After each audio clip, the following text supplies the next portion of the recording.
The alarm screamed through the bridge of the human diplomatic vessel, New Horizon, as three massive pirate ships closed in from different directions. Captain Lee Min-ho gripped his command chair, watching the tactical display with growing dread.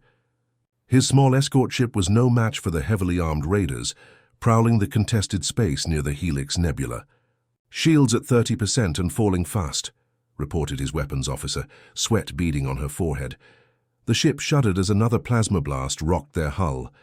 "Captain, we can't take much more of this." Min-ho knew the odds. The New Horizon was built for diplomacy, not combat. Their light weapons were meant for asteroid mining, not fighting battle-hardened pirates. His crew of 23 included scientists, translators, and cultural experts, not soldiers. They'd been returning from a failed trade negotiation with the Centauri Collective when the pirates had ambushed them. "Send another distress signal. On all frequencies," he ordered, though he knew it was probably useless. This region of space was largely empty, and most species avoided the nebula's dangerous electromagnetic storms. The lead pirate vessel, a converted mining ship bristling, with stolen military hardware, moved in for the kill. Its captain's scarred face appeared on their communication screen, grinning with predatory satisfaction. "Human ship, prepare to be boarded. Transfer all cargo and data files, and we might let some of you live." Before Min-ho could respond, his sensor officer gasped. "Captain, new contact incoming, it's big." A sleek Valonian Republic cruiser emerged from the nebula's swirling gases like a silver ghost. The ship was beautiful in the way that advanced alien technology often was, its hull flowing in organic curves that human engineers could only dream of achieving. Energy readings spiked as the vessel's weapon systems came online. Ambassador Kael'thon, of the Valonian Republic, had been conducting routine patrol duties when he intercepted the human distress call. His species had little contact with humans, considering them a minor spacefaring race with limited technology and even less political influence. But Valonian honor codes were strict about piracy, regardless of the victim's importance. Pirate. "Vessels, this is Ambassador Kael'thon of the Valonian Republic. Withdraw immediately or face the consequences." The pirates, recognizing the superior firepower facing them, didn't hesitate. All three ships broke off their attack and jumped to hyperspace within seconds, leaving the damaged human vessel alone with their rescuer. Captain Min-ho's hands were shaking as he opened a communication channel to the Valonian ship. The alien's face appeared on screen, all sharp angles and subtle ridges, with large dark eyes that seemed to hold ancient wisdom. "Ambassador Kael'thon, I cannot express how grateful we are for your intervention. Those pirates would have killed my entire crew." Kael'thon nodded politely, though inwardly he wondered why he'd bothered. Humans were known throughout the galaxy as a struggling species, barely maintaining a few colonies and possessing no significant resources or technology. Still, his actions had been correct according to Valonian law. "Think nothing of it, Captain. Piracy threatens all honest travelers." But Min-ho stepped forward, placing his hand over his heart in a gesture of deep respect. "Ambassador, please understand this. Humanity never forgets a debt. What you've done here today, saving innocent lives when you had no obligation to do so, will be remembered. When you need us, no matter how impossible the situation seems, we will answer that call." Kael'thon found the human's earnestness almost amusing. What could this primitive species possibly offer the advanced Valonian Republic? 5 years had passed since the incident with the human diplomatic ship, and Ambassador Kael'thon had completely forgotten about Captain Lee Min-ho's promise. More pressing matters occupied his mind as he stood in the emergency command center on his homeworld of Valonia Prime, watching his civilization crumble before his eyes. The nightmare had begun 3 weeks ago when Mount Veltar, the ancient supervolcano that had slept peacefully for millennia, suddenly roared back to life. But this wasn't just any eruption. The massive explosion had triggered a chain reaction across 3 continents, awakening dozens of smaller volcanic systems that had been dormant for thousands of years. Thick clouds of ash and toxic gases now blanketed 80% of the planet's surface. The sky had turned a sickly orange-brown color, and the temperature was dropping rapidly as sunlight struggled to penetrate the poisonous atmosphere. Billions of Valonians had been forced into underground shelter systems that were never designed to house so many people for extended periods. "Sir, the atmospheric readings are getting worse," reported his aide, her normally calm voice cracking with stress. "Oxygen levels have dropped another 2% in the last day alone. The filtration systems in sectors 7 through 12 are failing." Caelthon closed his eyes, feeling the weight of his species' extinction pressing down on him. The Valonian Republic had been a proud member of the Galactic Council for over 2,000 years, contributing art, philosophy, and advanced terraforming techniques to galactic civilization. Now they were dying slowly, choking on their own world's poisoned breath. The Galactic Council had convened 7 emergency sessions to discuss the crisis. Representatives from dozens of species offered their thoughts and prayers, their sincere condolences, and their carefully worded promises of future assistance. The Andromedian Trade Union pledged to consider a relief fund, pending approval from their board of directors. The Centauri Collective offered to provide temporary housing for a few thousand Valonian refugees, though they emphasized it would only be temporary. The Hegemony, the galaxy's dominant military power, sent a formal statement, expressing deep concern, while simultaneously noting that their resources were committed to more strategically important regions. Everyone had reasons why they couldn't provide meaningful help right now, though they all assured Caelthon that the situation was being given the highest priority in their respective governments. Meanwhile, his people continued dying. The children were suffering the most, their smaller lungs unable to cope with the contaminated air, even in the filtered underground areas. Medical supplies were running low, and their hydroponic farms were failing as volcanic ash clogged the systems. Caelthon was reviewing another batch of casualty reports when his communications officer suddenly looked up from her station with confusion. "Sir, we're receiving a transmission from a human vessel requesting landing clearance." "A human vessel?" Caelthon blinked in surprise. Humans rarely traveled this far from their small corner of the galaxy, and certainly not during a planetary crisis. "Are they lost?" "No, sir. The captain says they're here to help with the relief effort. It's a single cargo freighter. Designation Harmony's Dream. Captain Park Jihoon is requesting permission to land emergency supplies." Caelthon felt a mixture of confusion and mild irritation. One small human cargo ship couldn't possibly make any meaningful difference in a catastrophe of this magnitude. Their primitive technology was centuries behind Valonian capabilities, and their entire species controlled fewer resources than most single-member worlds of major galactic powers. Still, he supposed even a token gesture was better than the empty promises he'd been receiving from supposedly advanced civilizations. "Grant them landing clearance at Emergency Pad 7, he said with a sigh. "At least someone is actually doing something instead of just talking about it." Captain Park Jihoon stepped off his freighter onto the ash-covered landing pad, breathing through a simple oxygen mask that looked primitive compared to the advanced environmental suits worn by Valonian ground crews. Behind him, his small crew began unloading cargo containers that seemed impossibly large for such a modest ship. Caelthon arrived at the landing site expecting to see basic medical supplies or emergency food rations. Instead, he watched in growing bewilderment as humans rolled out equipment he didn't recognize. Massive cylindrical devices hummed with energy signatures that made his scanner beep in confusion. Strange crystalline arrays that seemed to bend light around their edges, and towering mechanical structures that assembled themselves with fluid precision. "Captain Park," Caelthon approached the human leader, noting how young he looked despite the responsibility he carried. "I appreciate your gesture, but I'm not sure what assistance you can provide with this equipment."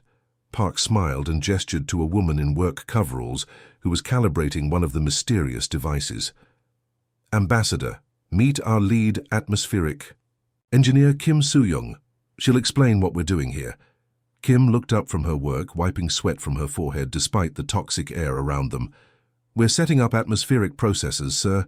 This first unit should start clearing the air in a 50-kilometer radius within the next 6 hours.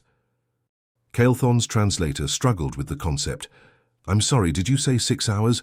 Our best estimates suggested it would take decades for the atmosphere to naturally clear, even with our most advanced filtration technology. Natural clearing? Yes, Kim nodded, making final adjustments to her device. But we're not relying on natural processes. These processes actively convert toxic compounds into breathable atmosphere, while simultaneously binding ash particles into harmless clusters that fall to the ground. Before Kael'thon could respond, the device activated with a low thrumming, sound that seemed to resonate through the ground itself. Within minutes, he noticed something impossible happening. The thick orange haze around them was actually getting lighter. His environmental readings showed oxygen levels climbing steadily, while toxic gas concentrations dropped. "This is impossible," he whispered, staring at his instruments. "Your technology signatures don't match anything in our scientific databases." Another human, introduced as Engineer Choi Min-jae, was assembling what looked like a gravity manipulation device near the base of a nearby hill. "We're also installing seismic stabilizers," he explained casually, as if planetary-scale engineering was routine maintenance, "should help calm down those volcanic systems causing all the trouble." Kael'thon watched in stunned silence as the device created a localized gravity field that actually lifted several tons of volcanic debris into the air and deposited it in a neat pile away from critical infrastructure. The technology violated several laws of physics that his species had considered absolute. "Captain Park," he said slowly, "where did humans acquire this technology?" "Our last intelligence report suggested your species was still using chemical rockets and basic fusion power." Park exchanged a meaningful glance with his team members. "Ambassador, 5 years ago, you saved one of our diplomatic vessels from pirates. The captain of that ship was Lee Min-ho, who later became our Minister of Deep Space Development. When our computers flagged your world's crisis situation, every human in our relief corps volunteered for this mission." "But this technology has been available to us for quite some time," Kim interrupted gently, activating another atmospheric processor. "We just prefer to keep a low profile in galactic affairs. Better to be underestimated than feared until someone who helped us needs assistance." As if to emphasize her point, the sky above them began clearing for the first time in weeks, revealing patches of blue that Kael'thon had thought he might never see again. In the distance, other human vessels were landing, each carrying more impossible equipment operated by crews who spoke of their debt to Ambassador Kael'thon as if saving his world was the most natural thing in the universe. By the second day, what had started as a small relief operation had transformed into something that defied galactic understanding. Human ships continued materializing in Valonian space, each one appearing from seemingly nowhere with technology that shouldn't exist. Kael'thon stood on the observation deck of his command center, watching another impossible scene unfold. A converted human passenger liner had just descended through the planet's atmosphere without any visible propulsion system, simply floating downward as if gravity was merely a suggestion. The ship was easily the size of 3 Valonian destroyers, yet it moved with the grace of a dancer. "Sir, we're tracking 47 human vessels now," his aide reported, her voice filled with disbelief. "And they keep coming. Our orbital sensors can't even detect them until they're practically on top of us." On the planet's surface, human work crews were performing miracles. Song Hyejin led a team that was literally rebuilding the soil composition in real time. Kael'thon watched through remote cameras as she directed machines that transformed barren, ash-poisoned ground into fertile earth within hours. Plants that had been dead for weeks suddenly sprouted new growth, their leaves green and healthy. "How are they doing this?" demanded Dr. Vexkol, the Valonian Republic's chief scientist, as he studied the readings from his instruments. "These humans are manipulating matter at the molecular level. They're rearranging chemical bonds as easily as we might rearrange furniture." Another human team, supervised by engineer Lim Woo-jin, was working on something even more impossible.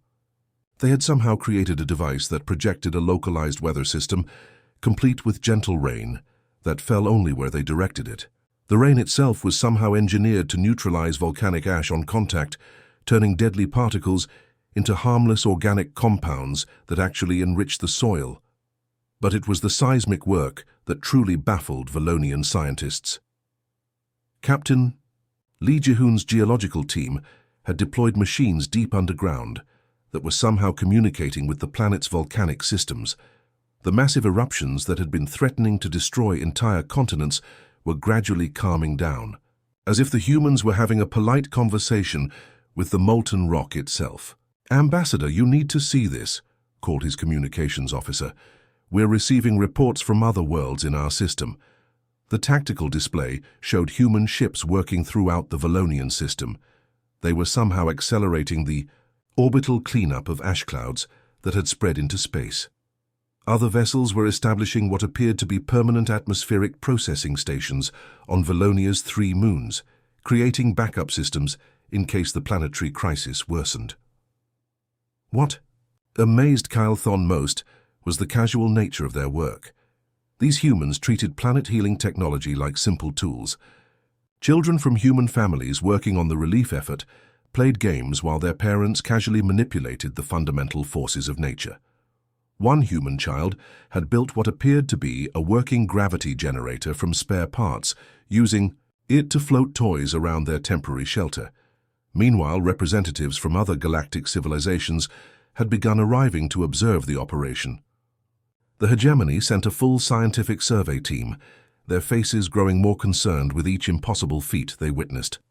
Andromedian trade officials whispered urgent conversations into their communicators, suddenly very interested in establishing better relationships with humanity. "Sir," his aide approached nervously, "we're receiving formal inquiries from 17 different species asking about human technological capabilities. The Galactic Council has called an emergency session to discuss what they're calling the human situation." Kylthon nodded absently, still watching human workers who seemed to bend reality itself to their will. Every person working on his world mentioned the same thing when asked why they came.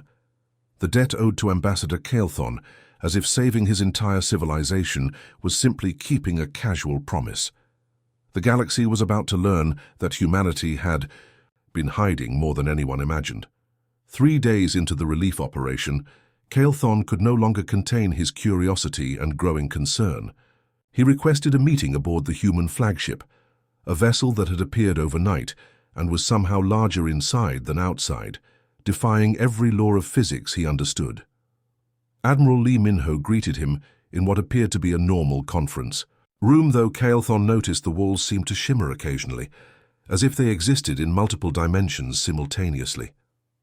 The same human captain who had thanked him so earnestly 5 years ago now wore Admiral's insignia and carried himself with quiet confidence that spoke of hidden depths.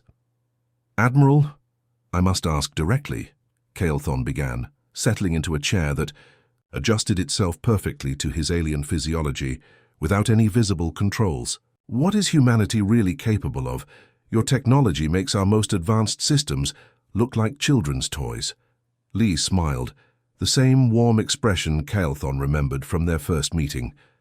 "We've always preferred to keep a low profile. In galactic affairs, it's easier to make friends when people don't see you as a threat. But this level of advancement," Kylthon gestured toward the viewport, where human ships were casually reshaping matter on a planetary scale, "this didn't develop overnight. How long have you possessed these capabilities?" Dr. Lim Cheong, the fleet's chief scientist, materialized beside them as if stepping through solid air. "Longer than most species have been spacefaring," she admitted. "We achieved faster than light. Travel about 200 years before we let anyone know about it. We've been exploring the galaxy quietly, learning, observing, staying out of conflicts." The revelation hit Kylthon like a physical blow. 200 years? But you're public. Records show exactly what we wanted them to show, Lee interrupted gently. "Think about it, Ambassador. Every human merchant vessel that's visited major civilizations over the past century, every diplomatic mission to supposedly establish trade relations, every scientific expedition to study galactic phenomena. The implications were staggering. Kylthon's mind raced through decades of intelligence reports about harmless human traders and scientists. "You've been gathering information about every major civilization in the galaxy." "Learning," corrected Dr. Lim. "Understanding. We wanted to know what kind of neighbors we had before we revealed ourselves, and we've been very careful to identify who we could trust. Lee stood and walked to the viewport, watching his people work miracles on the planet below. Your action 5 years ago wasn't just about saving a diplomatic ship, Ambassador. You made a choice to help someone weaker than yourself, expecting nothing in return. That told us everything we needed to know about Valonian character. But why hide your capabilities? With this technology, humanity could have claimed dominance over half the galaxy. Dominance isn't what we wanted, Lee replied. We've seen what happens to species that build empires through force. They become targets, they make enemies, they spend all their energy on conquest and war. We chose a different path. Dr. Lim activated a holographic display showing human activity throughout the galaxy. We've been quietly helping where we could, always in secret, always appearing to be less than we are. Preventing conflicts, providing anonymous aid during disasters, nudging aggressive species away from weaker ones.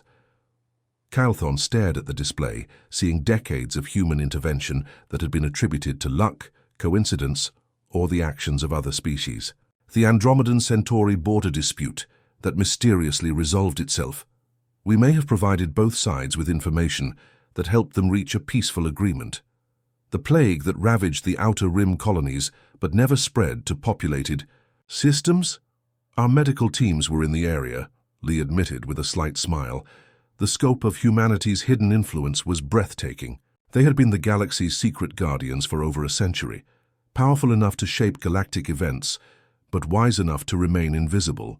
Until now, when someone who had shown them kindness needed help that only they could provide. Looking down at his healing world, Calthon finally understood the true meaning of Captain Lee's promise 5 years ago. Humanity didn't just remember debts, they remembered character, and they had been watching the galaxy far longer than anyone imagined. News of humanity's true capabilities spread through galactic communication networks faster than light itself. Within hours of the first reports from Valonian space, emergency meetings were being called in government chambers across dozens of worlds. The species that had dismissed humans as harmless primitives now faced a terrifying reality. They had been wrong about everything. On the Andromedian Trade Union's capital world, Chairman Gorthal slammed his tentacles against the conference table as he reviewed decades of trade records. Those human merchants visited every single one of our major trading posts, he gurgled in distress. They had access to our shipping manifests, our resource distribution networks, our economic vulnerabilities. His trade advisors shifted nervously in their seats. The embargo they had placed on human goods just 6 months ago suddenly seemed like a catastrophically stupid decision. If humans possessed planet-reshaping technology, what did their trade relationships really mean? Had they been allowing humanity to study their entire civilization while treating them like insignificant partners? Similar panic was spreading through the Centauri Collective's ruling council. Ambassador Nexaria reviewed holographic records of human diplomatic visits with growing horror. Look at this data, she announced to her colleagues. Every human cultural exchange student we hosted was stationed near our military academies or research facilities. Every human scientist we allowed into our laboratories was asking questions that seemed innocent at the time. The pattern was unmistakable once they knew what to look for. Humans had been systematically gathering intelligence about every major galactic civilization for over a century, all while appearing helpless and technologically inferior. They had maps of military installations, knowledge of technological capabilities, understanding of political weaknesses, and detailed information about resource locations throughout known space. But it was the hegemony's reaction that would reshape galactic politics forever. Grand Admiral Vextar convened an emergency war council in the fortress moon of Hegemon Prime, his scarred face twisted with rage and fear as he studied intelligence reports about human activities throughout hegemony. Space. They've been playing us for fools, he snarled at his assembled commanders. Every human refugee ship we allowed passage through our territory, every human research vessel we permitted to study stellar phenomena in our space, every human trading post we allowed to operate on our border worlds. The implications were staggering. Human civilians had been living and working throughout hegemony territory for decades, always in small numbers, always appearing grateful for permission to exist on the edges of their vast empire. Now those same people were revealed as potential agents of a civilization with technology that made hegemony warships look like ancient relics. "Sir," reported Commander Theknal, his voice tight with barely controlled panic, "we're receiving reports from our border fleets. Several human merchant vessels are refusing to submit to emergency inspections. When our ships moved to intercept, the humans simply disappeared." Disappeared? Vanished from sensors, sir. No jump signatures, no energy readings. One moment they were there, the next moment our scanning arrays showed empty space. The war room fell silent as the full scope of humanity's deception became clear. They weren't just technologically advanced. They had been operating with impunity throughout hegemony space for generations, coming and going as they pleased, while the galaxy's most powerful military force remained completely unaware. Admiral, Vextar's decision was swift and predictable. Mobilize the entire fleet. I want every human vessel in our territory captured or destroyed. I want every human settlement quarantined, and I want a blockade around their home systems within 48 hours. He turned to address his commanders, his voice filled with the cold fury that had made him the hegemony's most feared leader. They want to play games with us. They want to spy on our civilization while pretending to be harmless traders. Then they're about to learn why the hegemony controls a third of the galaxy.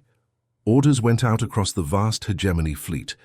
10,000 warships began moving toward human territory, carrying enough firepower to sterilize entire star systems. The galaxy's dominant military power had made its decision. Humanity would surrender their technology or face total annihilation. What they didn't know was that their declaration of war had just activated contingency plans that humans had been quietly preparing for over a century. The hegemony's blockade formation was a sight that had brought entire civilizations to their knees. 10,000 warships arranged in perfect geometric patterns around human space, their combined firepower capable of turning planets into cosmic dust. Grand Admiral Vextar stood on the bridge of his flagship, the massive dreadnought Eternal Dominion, watching his tactical displays with grim satisfaction. "All vessels report ready status," his communications officer announced. "The blockade is complete, sir. Nothing larger than a space pebble can pass through our formation without detection." Vextar nodded, opening a channel to broadcast his ultimatum throughout human space. "Attention, human territories. You have 24 hours to surrender all advanced technology and submit to hegemony oversight. Comply or face the complete destruction of your civilization." The response came from an unexpected source. A small human cargo vessel, the peaceful Endeavour, approached the blockade formation at a leisurely pace. Captain Yoon Subin's voice crackled through the communication array, sounding almost apologetic. "Hegemony Fleet, this is Captain Yoon of the merchant vessel Peaceful Endeavour. We're carrying medical supplies for the Valonian relief effort. Could you please move your ships aside so we can continue our delivery?" Laughter erupted across several hegemony bridge crews. The audacity was almost admirable. A single human cargo ship asking the galaxy's most powerful fleet to step aside like they were blocking a traffic lane. "Human vessel, you will surrender immediately or be destroyed," Vextar replied coldly. "This is your only warning. I appreciate your concern, Admiral, but we really do have a schedule to keep. These medical supplies are needed urgently. What happened next would be studied in military academies for the next 1,000 years. Assuming there were any military academies left to study it. The human cargo ship didn't slow down, didn't change course, didn't activate any visible defensive systems. Instead, it simply continued forward and passed directly through the hull of the hegemony destroyer Iron Fist, as if the massive warship was made of holographic light. The bridge of the Iron Fist erupted in chaos as alarms screamed, warnings about a hull breach that wasn't there. The human ship had somehow occupied the same space as their vessel without any physical interaction. Sensors showed both ships existing in the same location simultaneously, yet neither was damaged. "What just happened?" Vextar demanded, staring at his tactical display in disbelief. Before anyone could answer, more human vessels began approaching the blockade.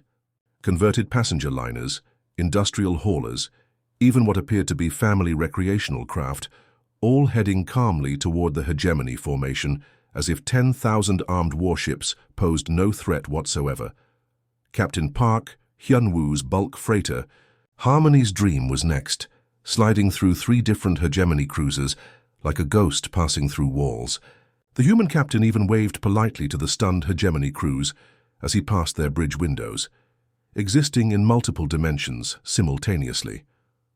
"Sir," whispered Commander Theknal, his voice barely audible. "They're using some kind of dimensional phase technology. They're not in our reality anymore."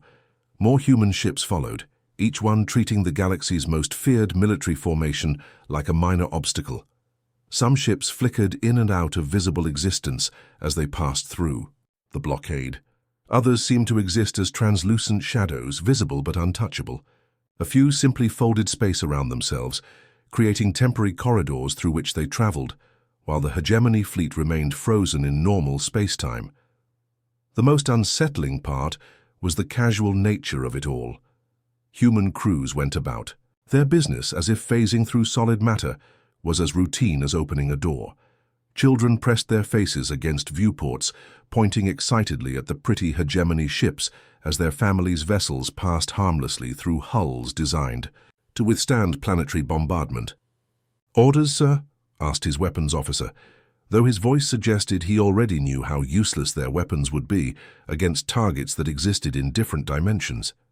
Vextar stared at his instruments, watching human vessels move freely through his impenetrable blockade, while his sensors registered impossible readings. Some ships showed energy signatures that violated known physics. Others appeared to be drawing power from sources that didn't exist in normal space. The blockade, that should have trapped humanity, had become meaningless in less than an hour. 10,000 warships, representing centuries of military development and trillions of credits in resources, had been rendered completely irrelevant by technology that treated the fundamental laws of reality as polite suggestions. As the last human relief vessel passed through his formation, heading peacefully toward Valonian space, Admiral Vextar finally understood the true scope of humanity's capabilities. They hadn't just been hiding advanced technology, they had been operating on an entirely different level of scientific understanding for over a century. 2 weeks after the human relief effort began, Kael'thon stood on the highest balcony of his capital city, breathing clean air under a crystal-clear blue sky. The transformation of his world was so complete, it seemed like a beautiful dream. Where toxic ash clouds had once choked the atmosphere, gentle breezes now carried the scent of blooming flowers.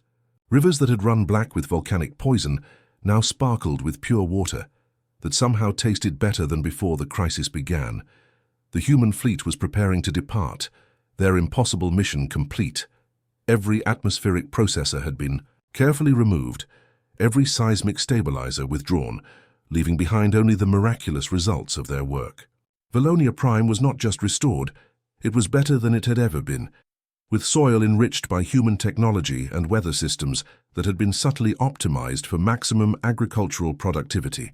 Admiral Lee Minho approached Kael'thon at the spaceport, extending his hand in the human gesture of farewell. "The debt is settled, Ambassador. Your world is safe, and your people will thrive for generations to come." Kael'thon clasped the human's hand, still amazed by everything he had witnessed. "Admiral, there are no words to express my gratitude. You've saved not just my world, but our entire civilization." "You saved my life first," Lee replied simply. "Humanity always pays its debts." As the human ships began their departure sequence, alarms suddenly screamed across the spaceport. Kael'thon's communications officer rushed forward with urgent news. "Sir, we're detecting massive energy signatures approaching the system. It's the hegemony fleet. All of it."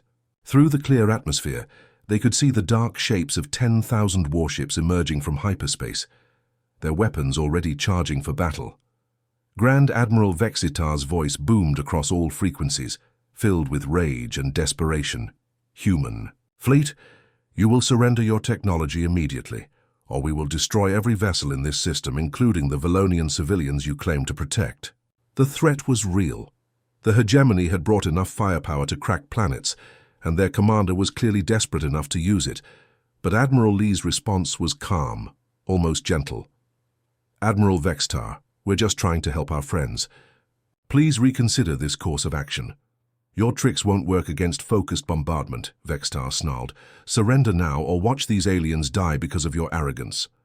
The first wave of hegemony missiles launched simultaneously from 1,000 ships, streaking toward the human relief fleet with enough destructive power to vaporize a small moon. For a moment, Kael'thon thought he was about to witness the end of both civilizations. Then the human ships revealed their true nature. What had appeared to be simple cargo vessels and converted civilian craft suddenly bristled with defensive systems. That made hegemony technology look like Stone Age weapons. Energy shields sprang up that not only stopped the incoming missiles, but somehow converted their destructive power into harmless light displays that painted the sky in beautiful colors. Captain Park Ji-hoon's merchant freighter transformed before their eyes, its hull reconfiguring into the sleek lines of something that was clearly a warship, designed by beings who understood warfare on a cosmic scale. Other human vessels followed suit, dropping their civilian disguises to reveal technology that belonged in science fiction stories. But it wasn't just the ships. The humans themselves moved with military precision that spoke of centuries of training and preparation. These weren't relief workers and civilian volunteers. They were the most advanced military force in galactic history, disguised as ordinary people helping their friends. The battle that followed lasted exactly 6 hours, though. Battle wasn't really the right word. It was more like a carefully controlled demonstration of overwhelming superiority. Human weapons disabled hegemony ships without destroying them, their crews rescued before their vessels lost life support. When hegemony reinforcements arrived, they found their invincible fleet floating helplessly in space, while human medical teams provided aid to enemy wounded. As rescue operations concluded, Captain Han Ji-won helped injured hegemony officers aboard her medical ship, explaining humanity's philosophy with patient kindness. "We make friends by keeping our promises," she told a stunned hegemony commander, "and we make enemies by breaking them. Your admiral chose poorly, but that doesn't mean his people have to suffer for his mistakes." The war was over before the galaxy even realized it had begun. 6 months after the hegemony's crushing defeat, the galaxy looked completely different. Ambassador Kael'thon sat in his new office aboard Harmony Station, humanity's first official diplomatic outpost, processing daily reports that would have seemed impossible just a year ago. The changes started small, but spread quickly through every corner of galactic civilization. Species that had never bothered to acknowledge humanity's existence were now sending elaborate gift baskets and formal apologies for past slights. The Andromedian Trade Union had not only lifted their embargo, but offered humans exclusive trading rights throughout their territory. The Centauri Collective had invited human advisors to help optimize their agricultural systems, though everyone knew it was really about staying on humanity's good side. "Sir," his aide announced, scrolling through the morning's diplomatic correspondence, "we have 17 more species requesting formal friendship treaties with humanity. They're also asking if there are any small favors they could perform to demonstrate their goodwill." Kael'thon smiled, remembering when humanity had been dismissed as irrelevant by these very same civilizations. Now, every government in the galaxy was desperately trying to figure out their relationship status with humans. Did they owe humanity a favor? Did humanity owe them one? The distinction had become the most important question in galactic politics. The transformation was most visible in previously contested regions of space.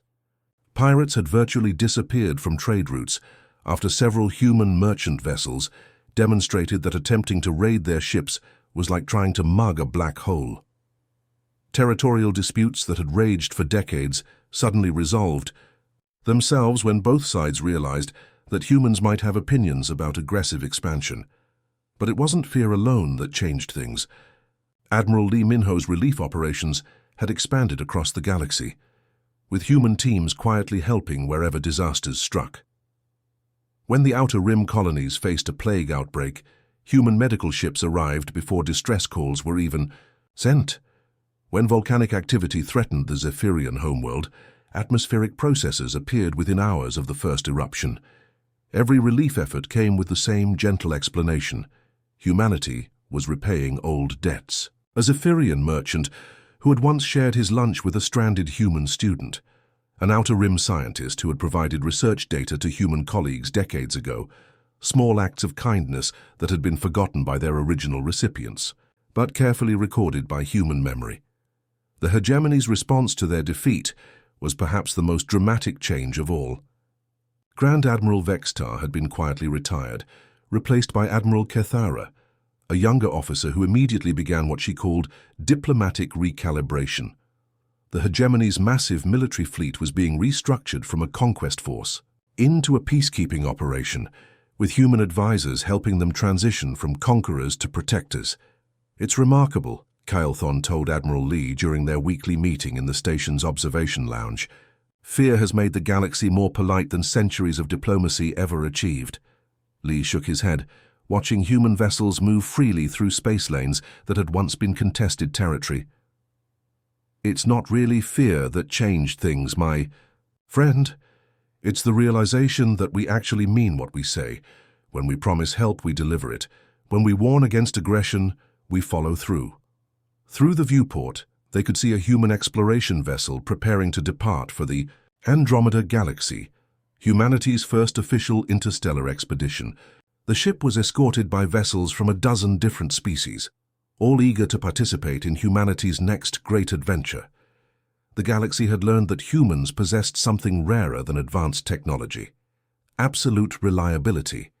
They kept their promises, both the good ones and the threatening ones. Species that had shown kindness to humans found themselves blessed with prosperity and protection. Those that had chosen hostility discovered that humanity's patience had limits, but even their punishment came with offers of redemption. In his final report as humanity's first alien liaison, Kylethon wrote, "Today marks the end of the old galactic order and the beginning of something unprecedented. Humanity has become the galaxy's conscience, rewarding kindness and deterring cruelty through example rather than force. They have proven that the strongest civilizations are built not on conquest, but on keeping promises." The age of human diplomacy had begun, and the galaxy was learning that when humanity owed you a favor, miracles became routine. But when you owed them one, accountability became absolute. The universe was becoming a kinder place, one kept promise at a time.